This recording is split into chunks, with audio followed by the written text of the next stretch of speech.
गणेशोत्सव काळात जे काही घडलं त्याला कोणतीही प्रतिबंधक कारवाई गांभीर्याने झालेली नाही। हाच प्रकार उलटा झाला असता तर सामाजिक परिस्थिती उलटी असती। हिंदूंच्या सहिष्णू प्रतिसादाला पोलीस अजूनही समजत नाहीत। आता हिंदूंनी कडवटपणा स्वीकारून व्यक्त व्हावे असे आवाहन कोकणातील फायर ब्रँड नेते नितेश राणे यांनी केले आहे। गणपती उत्सव गौरी विसर्जन प्रसंगी घडलेल्या घटनेवर ज्यांच्यामुळे हा प्रकार घडला त्यांना मवाळ वागणूक देऊन प्रतिक्रिया देणाऱ्यांना पोलीस जाच होत असल्यामुळे नितेश राणे यांनी मुरुडला भेट देऊन हिंदू समाजाने आता उठाव करण्याचे कार्यकर्त्यांना ज्ञान दिले। आपला कडवटपणा आणि कट्टरपणा तुम्हाला दाखवायलाच लागेल।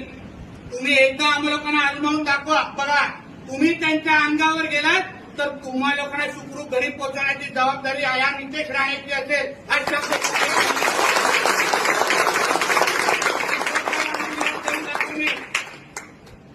तुमच्या मुरुडचं इथे इस्लामीकरण व्हायला देऊ नका। बघा, ठाण्याच्या जवळपास पडगा नावाचं एक गाव होतं, असं तुमच्या मुरुड सारखं होता। गप्प बसला तिकडचा हिंदू समाज। काही वर्षानंतर आज तिथे औषधाला पण एक हिंदू आपल्याला सापडत नाही। त्या गावाचं नाव बदलून ते लोकांनी अलशाम करून टाकलेलं आहे त्या पडग्या गावाचं। सगळं 99% तिथे मुसलमान समाज राहतो, कारण का तिकडला हिंदू तुमच्यासारखा गप्प राहिला।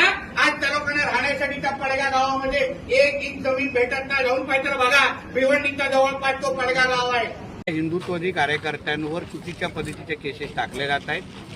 हिंदू समाजाला इथे भीतीच्या वातावरणामध्ये ठेवलं जात आहे। ज्या लहान मुलांनी दगडी मारली ते ज्या मौलवीच्या संपर्कात आहे, तो मौलवी इथे अनधिकृत मदरसा चालवतो, त्याला अजूनपर्यंत हे लोक अटक करू शकले नाहीत। मुळामध्ये अगर दगड पडलेच नसते तर पुढचं हे घटना घडल्याच नसत्या। तर यापुढे पोलिसांनी जो न्याय तुम्ही अन्य धर्मियांना देता तोच न्याय हिंदू धर्माला पण द्यावा, तेवढं सरळ स्पष्ट एक वाक्यामध्ये सांगण्यासाठी आलेलो होतो। आता पुढे बघू, हे जे करतील त्याच्यावर आमचं बारकाईने लक्ष आहे।